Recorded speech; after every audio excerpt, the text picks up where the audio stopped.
Today I want to talk to you about skills and mindset. Both are really important, and I'm going to share with you what you need to succeed in the world of property. First of all, what skills do you bring to a group? Well, today I want to focus on a particular set of skills. Skills that I believe will make you a very successful investor. And I hope you're ready to hone those skills. So let's get started. The first skill, which I think is very important and comes in handy to every single property investor, is negotiating.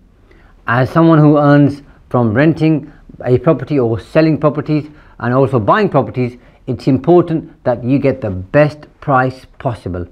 To make that happen, you must learn the art of negotiating. That's critical and vital.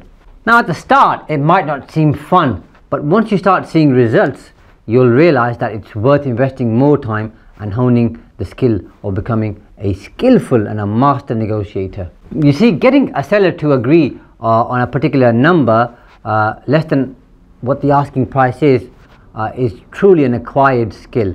And to understand that, you've got to have great attention to detail, and you've got to be patient, and you've got to be able to understand the other person and then ask sensible questions.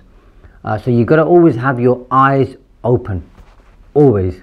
And by that, what I mean is making sure that you read the detail, read any contracts, and are fully aware of what the position is before you start negotiating.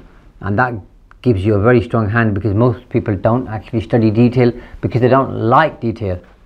And not everybody is a maths genius, and that's fine if there are numbers in there, and equations and formulas and whatever else, depending on the type of contract you're looking at.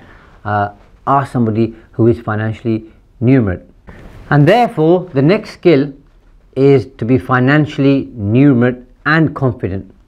See, if you can do calculations fast in your head, correctly that is, and you can evaluate numbers and look at the financial viability, rate of return, and you don't always need a spreadsheet, although spreadsheets are obviously useful. I would say that as an accountant, but the ability to add things up very quickly in your mind gives you that edge that most people don't have. And sorry to anybody who doesn't like maths, but numbers are very key in finances and in property investing, because numbers get very, very big very, very quickly. So if you want to stay ahead of the game, you should have a good understanding of finances. Get comfortable with it, educate yourself, learn it, and if you're not comfortable, then force yourself, because it really is an important skill. And with this, some essential life skills are also helpful and important in the world of property. So if you're self-aware, then you know your strengths, you know your weaknesses, and you're open to being challenged, and you're open to learning. And in the long run, you can make better choices because you understand yourself, your weaknesses, your blind spot, blind spots, your biases, what you're good at and what you aren't good at. And then you can obviously fill the gaps. And a sensible and a wise investor implements strategies that counteract their biases. Because with your biases, you always see what you see, and so you always find what you're looking for, so you miss some important detail. And it's best to look at things from a different perspective.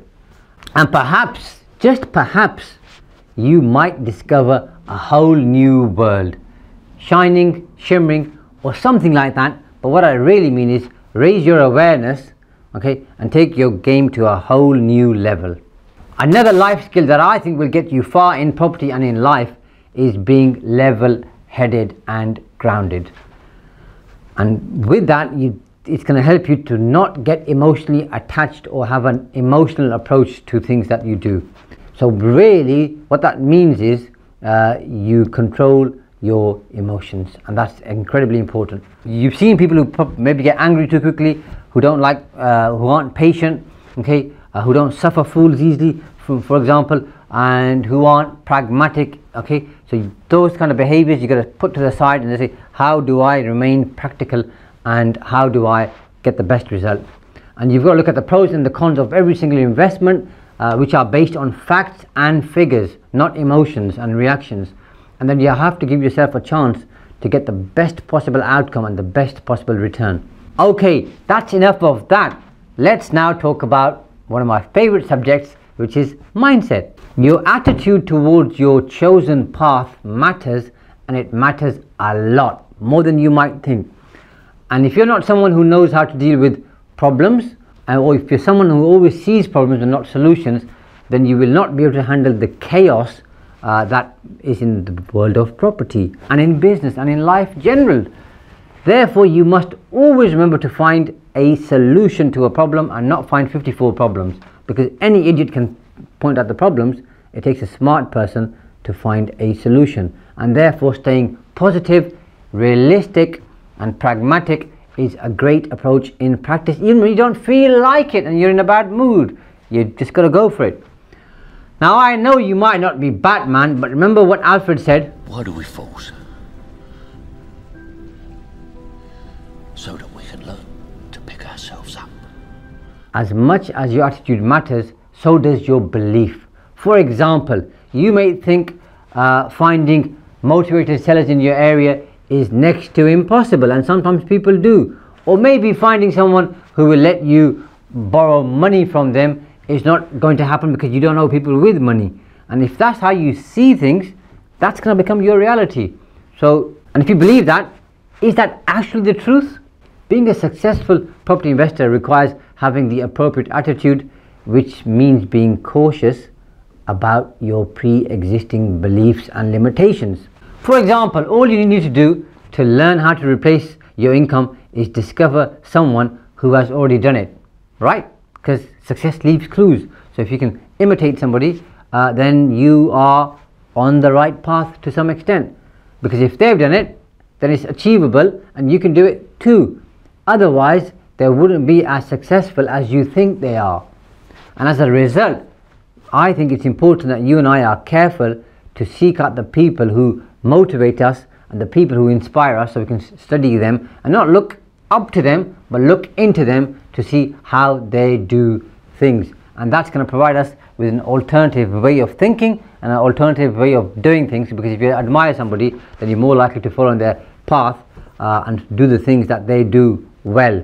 And once you see that, you think, well, if they've done it and they've accomplished it, then you'll think you can do it too by following their particular formula, process, way of doing things, and it'll give you a bit more confidence.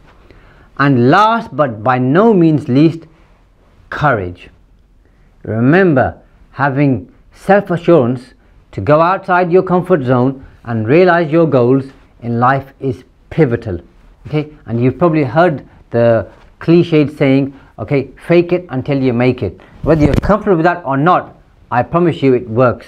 Because as soon as you get outside your comfort zone, that's when the real action happens. That's when you're getting closer to success, and that's when you'll feel outcomes, okay, that you haven't before, because you're going into unknown territory. You might be fearful, you might be apprehensive, you might not even know what the specific outcome is, but what you do know is you're doing things that you don't do regularly, so the results that you're going to get aren't the ones that you get regularly.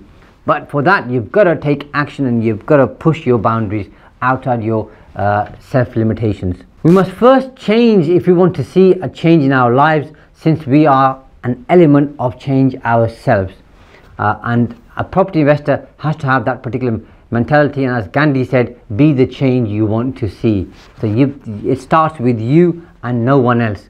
Now that might seem a bit strange to you. You might be uneasy about it because you don't want to go outside your comfort zone, but once you do it, you'll realize it's not as hard as you initially imagined, and the rewards are going to be multiple. And just like many of the things you've done which you didn't want to do, but once you've done them, you think that wasn't as bad as I made it out to be. Well, this is exactly the same in a different way. And that's how I believe you can become a successful property investor. You've got to challenge your biases, you've got to challenge your pre-existing beliefs, you've got to sharpen up your skills of negotiating, attention to detail, being comfortable with numbers, with maths, understanding return on investment, understanding where money comes from, how money moves, having that particular mindset, being comfortable with growth, being comfortable being uncomfortable, and also realizing you don't know everything, and having a source to get that information, whether it's YouTube, Google, books, journals, magazines, newspapers, friends, whoever. Go to those people and learn.